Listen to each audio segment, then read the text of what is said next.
Don't you think everybody wants a little bit more peace at home? Oh, yeah. Especially when you've had just a crazy day at work or dealing with the kids or just life in general? Hmm. That's what we're talking about in this deep dive. Right. We've got this guide we're looking at, and it's all about just actionable tips to turn your house into a haven of peace. Oh, nice. You don't have to be a monk or anything like that. Right. This is about practical steps That's good. to make your place feel a little more serene. Yeah. We're going to cover everything from decluttering to how scent can help you create a more peaceful vibe. Interesting. Are you ready to dive in? Let's do it. I am so ready. I think it's really interesting how this guide frames peace as something that we can actually build Okay. into our environments. Mm-hmm. It's about the connection between the space and our mental well-being. You know, I think that's a really good point, especially for all of our listeners out there who are constantly learning and taking in information. You know, you come home after a crazy day, your brain is just totally fried, and then you walk in and your house is visually chaotic. Oh, totally. That's like your brain never gets a break. You got it. So step 1 in this guide is declutter and design. Okay. And they really push the less is more idea I like that. to create that peaceful space. And it's not just how it looks, right? No, it's way more than that. Yeah. It's like visual clutter actually equals stress in your mind. Yeah. When you're just surrounded by stuff, it's Right. like sensory overload. Yeah. You can't unwind, you can't focus. I was thinking about this, like how I've got like a million tabs open on my computer all the time and how that stresses me out. So it's the same thing with your house. Exactly. Like if your desktop's covered with icons, are you going to be productive? Nope, not at all. Probably not. So the guide isn't about just getting rid of everything you own. Right. It's about being mindful about what you keep and making sure that everything has a place. I like that. Do you have any favorite organization hacks? I do. Because I need some. Okay, well, one that's so simple but really works Okay. is vertical storage. Oh. So shelves, file organizers, Right. even like wall-mounted baskets, I see. you know, that maximizes space. Yeah. And it really helps you categorize, especially if you don't have a lot of space. Yeah, that's smart. When you know where everything is. Right. It cuts down on decision fatigue. Makes sense. Yeah, and that like visual noise of clutter. I like it vertical storage. So we've talked about visual clutter. Yeah. But this guide goes way beyond just tidying up. Right. It's about using all of your senses Interesting. to create calm. Yeah. This next section is all about sensory serenity. I like it. And this is where I really got intrigued. Yeah. I think this is such a cool approach. It's cool because it uses all those things that are affecting how we feel. Okay. And we don't even realize it. Yeah. By shaping our environments. Our sensory environments. Yeah. We can create a much more peaceful atmosphere. So this guide really gets into choosing the right kind of lighting. Yeah. It's all about that soft, warm light Right. over the super bright overhead lights. Yeah. Why is that? Well, there's actually like a biological reason. Oh. So that soft, warm light in the evening helps our bodies make melatonin, Okay. which is the hormone that helps us sleep. Yeah. So it's basically telling your body that it's time to wind down. Got it. Kind of like what happens naturally with daylight. Right. But then you've got that harsh blue light, Right. like from your office or your phone. Totally. That actually stops melatonin. Oh, no. Yeah. And it keeps us feeling like alert and awake. That makes sense. That's good for work. Yeah. Not good when you're trying to relax at night. It's like those blue lights are tricking my brain into thinking that it's still the middle of the day. Yes, exactly. Which is why I can't fall asleep after I've been scrolling on my phone. So the guide also talks about bringing the outdoors in. Yes. Using plants, wood, stone, that kind of thing. Yeah, they've actually done studies. Okay. And they show that even just looking at pictures of nature Oh, wow. can calm our nervous system down. Really? Yeah, it lowers blood pressure, That's amazing. gets rid of those stress hormones, Wow. and it just makes you feel better. So it's not just about looking at a picture. Right. It's about actually having plants around you. Yeah, and like touching them, smelling them. Right. It's a real connection to something bigger than yourself.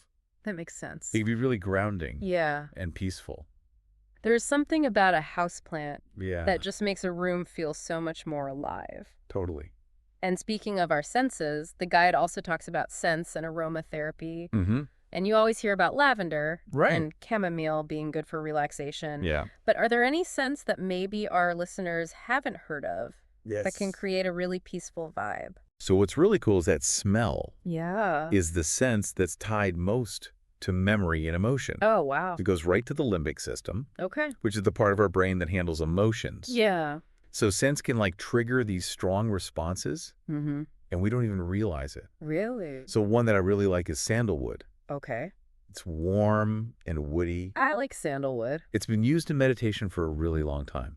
Oh, wow. It's grounding and relaxing. Yeah. And some people even think it makes you more spiritually aware. Oh, interesting. And then another one to try is bergamot. Bergamot? It's a citrus, but it's not like lemon or grapefruit. Okay. It's got this sweetness and a floral note. It's really uplifting. Like you feel good. Yeah, and it's good for your mood. Sandalwood and bergamot. Yeah. I'm taking notes. Good. Just thinking about those scents is already making me feel calmer. Oh, good.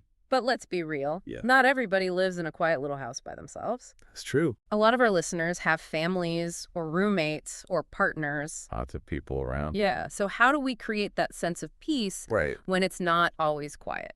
That's a good question, and that's what the next section is all about. Okay. Quiet zones and open communication. I like it. This is all about how peace isn't about being totally silent.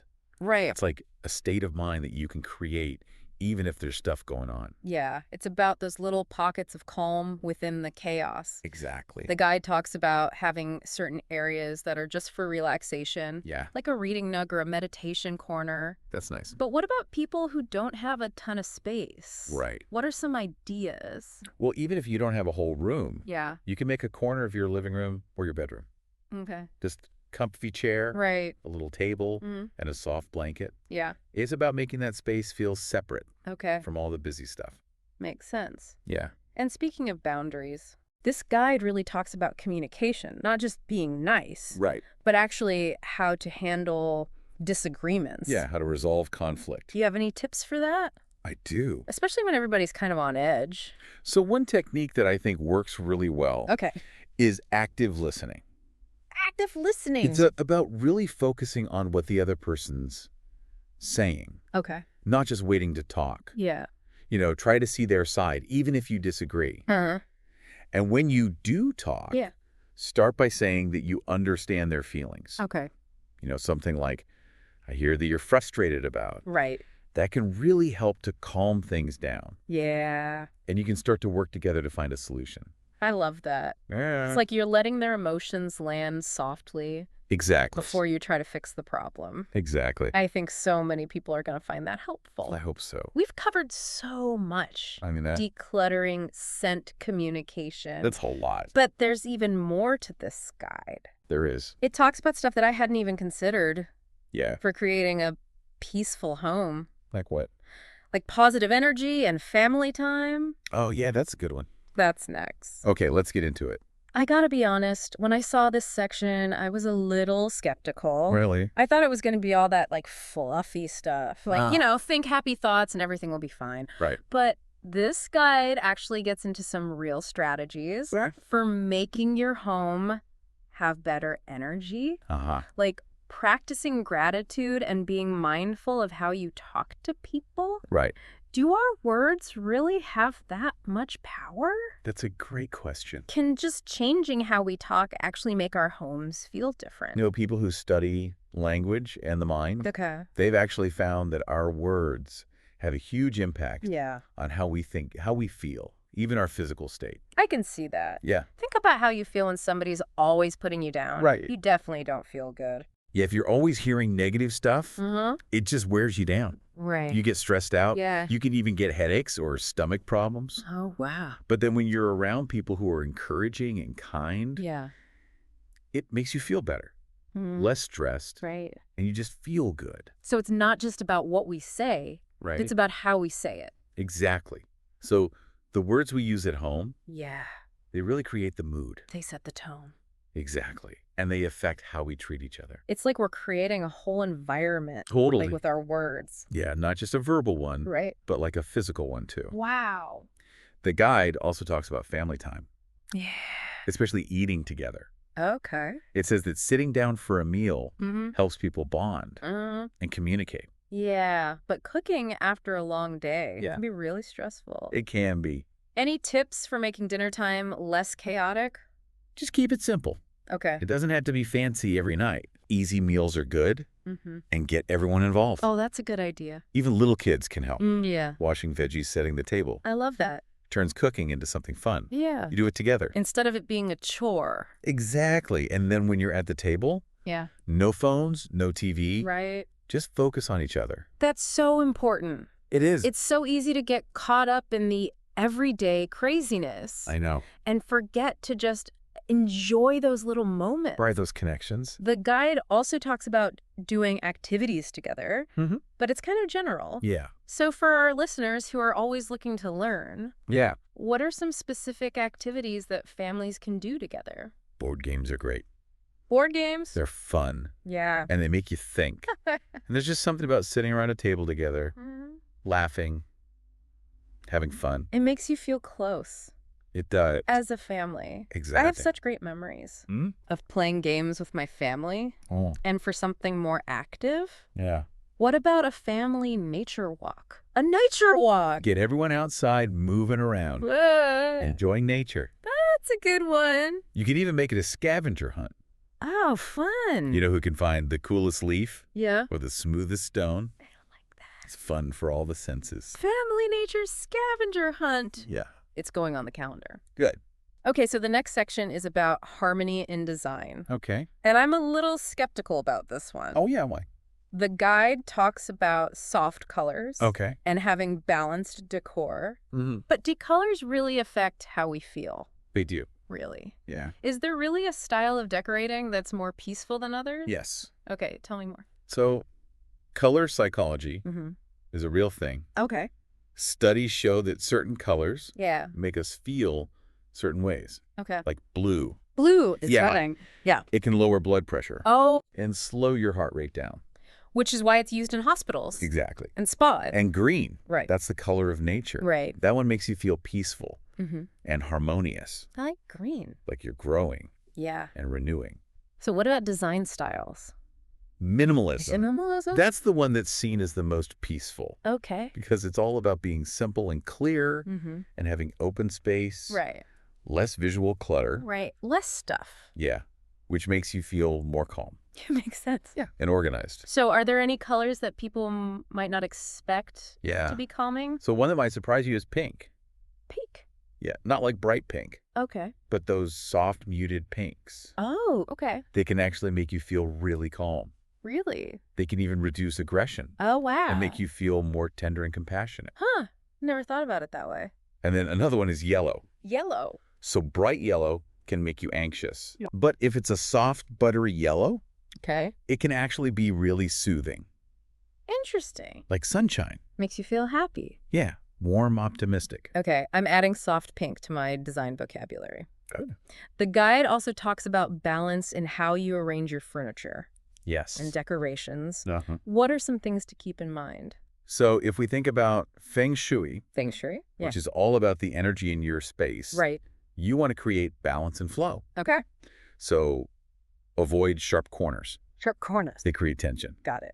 Go for round edges and curves. Okay. And when you're arranging your furniture, make sure there's space to walk around. Right. You want the energy to move freely. Not get stuck. Exactly. So no more pushing all the furniture against the walls. Right.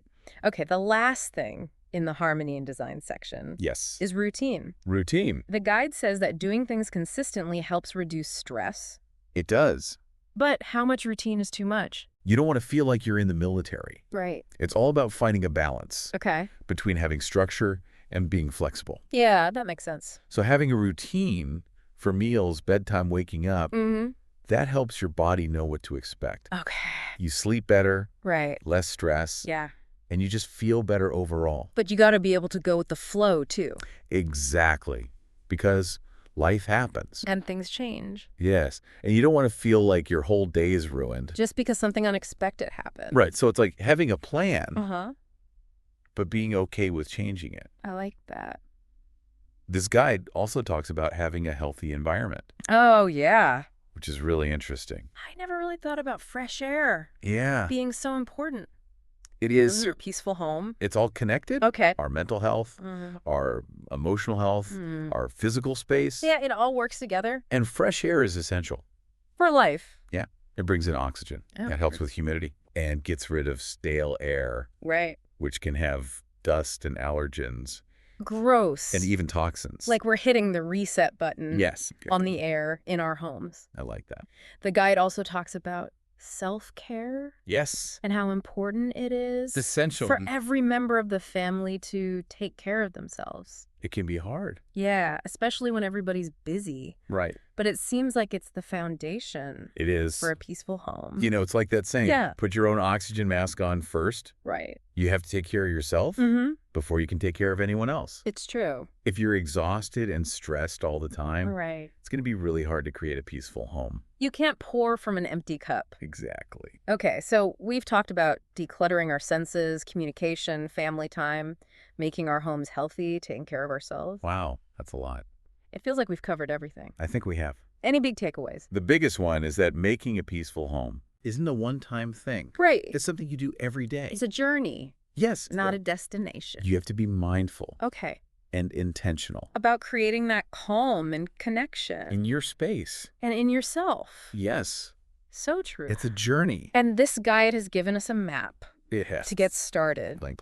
So to leave our listeners with something to think about. Yes. What's one question that they can ask themselves? Okay. As they start to create their own peaceful havens. So we've talked about our physical space and how we feel inside. Right. How can you make a space that not only feels peaceful, but also helps you feel peaceful inside? Ooh, that's a good one. It's like our inner world and our outer world working together. I like that. There's always more to learn about peace. That's true. But I think this guide gives us a really good place to start. Happy decorating, everyone. Yes. Happy connecting. Happy peace. And until next time, may your homes be filled with peace, joy, and that deep sense of contentment. They really should be those places where we can recharge. I'm totally inspired after reading this guide. I'm glad. I'm looking at my overflowing bookshelves. Oh. A little differently now. You're going to start decluttering. I think I am. Good for you. You know, I think what I like most about this guide is that it's not about rules. Right. It's about being mindful. Yeah, being intentional. Yeah, and creating a home. Right. That shows what you care about. And supports your well-being. Exactly. And it reminds us that making a peaceful home isn't something you do once and you're done. Oh, no. It's like an everyday thing. It's a practice. It's about making these little choices. I like that. To create that calm. And connection. Yeah. It's about paying attention. Okay. To how your space makes you feel. Yeah. And changing things up if they're not working. So like maybe you finally clean up that corner. That's been bothering you. Or add a plant. Yeah. To make it feel more natural. Or maybe you just light a candle. Ooh, candle. That smells amazing. Yes. Or even just take a few minutes to just breathe. Yes. And be grateful. It's all about those little things. It all adds up. And it's not about being perfect. No. Life is messy. Totally. Your house is gonna be messy. It's gonna happen. It's about progress. Yeah. Not perfection. Exactly. I like that. So as we wrap up. Yes. What's one last thing you want our listeners to think about? Yeah. As they try to create more peace in their homes? Think about what peace actually means to you. Oh, that's deep. Is it being alone and quiet? Right. Or is it that feeling of connection? Yeah, even when things are busy. When you know what peace means to you, you can start making choices. Right. That create that. It's not one size fits all. Exactly. It's about making a space that works for you. That reflects who you are. And what you need. And this guide, gives us so many great tools. It does. To do that. Thank you so much for being here. Thank you for having me. It's been amazing talking about this with you. It has. And to all our listeners out there, yes, we hope this has given you some inspiration. And some helpful tips. Remember, even small changes can make a big difference. So find one thing that speaks to you. And start there. You got it. Until next time. Yes. May your homes be filled with peace. Joy. And that deep sense of contentment. Bye, everyone. Bye.